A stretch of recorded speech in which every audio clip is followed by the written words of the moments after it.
Hello and welcome back to another 3 a.m. production video. This week, if you'd like to follow along as I draw, I have posted the construction lines in the community section of this channel, so feel free to go there, download it, follow along. If you do follow along, feel free to post it in the comments. I'd love to see it. With that being said, let's get to it. This week, we're going to be drawing the Big Cheese himself, Mickey Mouse, in his debut as the Sorcerer's Apprentice in Walt Disney's Fantasia. After the success of Snow White and the Seven Dwarfs, Walt Disney decided to build a new studio in Burbank, California, and take on a couple of passion projects, one of which was Fantasia. Now, Fantasia was one of those special projects because he was spearheading a lot of new technology and a new art form in order to create this project, but just started off short of the Sorcerer's Apprentice. But the production cost was getting too high for a Mickey Mouse short, so they decided to turn it into a feature film and be more collaborative and bring in more stories to add on to the film, creating what we all know and love it as today. Walt Disney himself was trying to revolutionize the theater-going experience and created a new sound system that was supposed to be built into a lot of theaters, but because of the expense that this was going to create, a lot of theaters didn't say they were going to undertake this project.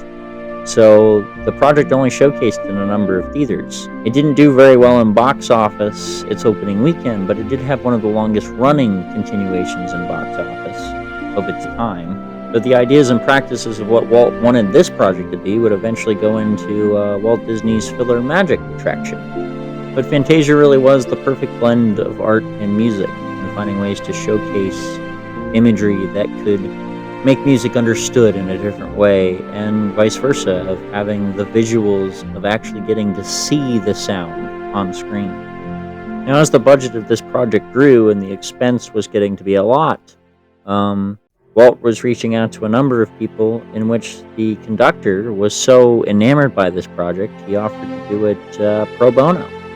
The animators that got to work on this project were kind of let loose with their creative endeavors, and were even shocked when Walt said, use whatever colors you want. Normally he supervised that kind of thing. But all of the unconventional creativity that went into this created a more elaborate and more memorable imagery for this project. In the segment Dance of the Hours, the animators actually took special care to learn ballet from ballet artists in the industry, so that way they scripted it less like an animated cartoon and more like a ballet.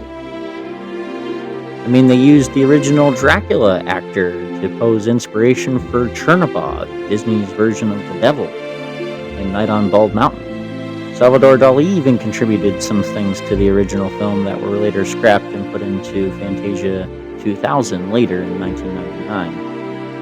All the way to the running joke that Yen Sid, the sorcerer in The Sorcerer's Apprentice, is just Disney spelled backwards. It has a lot of the character tropes of Walt Disney himself, at least according to the animators.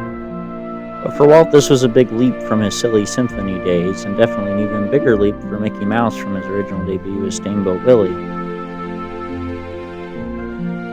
But Sorcerer Mickey, as we all know and love him today, was originally not going to be Mickey Mouse. Originally, he was scripted for Dopey, which is why Mickey doesn't even say a word. But due to the decline of Mickey Mouse back in the day of Donald and Goofy having more popularity, Walt thought it would be a good way to raise notice of the mouse. Being one of Walt Disney's longest-running animated features, despite the artwork being fantastic in nature, without the sound to back it up, it wouldn't be what it is today. Walt had his people develop new sound technologies that could individually track sections of the orchestra, so that way they could record it in stereo and record everything at the same time, but take out the snippets and have the quality of it if it was all done separately. When they did the restoration for this film back in the 90s for its 50th anniversary, it took them 6 months alone just to restore all of the music to a higher quality. 2 years total to complete the whole thing. Now, the sales for this film are very hard to find, and one of the rumors behind that is during the off-season after this movie was created, they were working on other movies, and while they were waiting for things to dry or they were waiting for new material, they would take those old cells and go sliding down the hallways at the animation studio, and by golly, I hope that's not true, but it sort of sounds true. It really is a true testament to how much music and art can go together and tell a story in a way that art or music by itself doesn't just do on its own.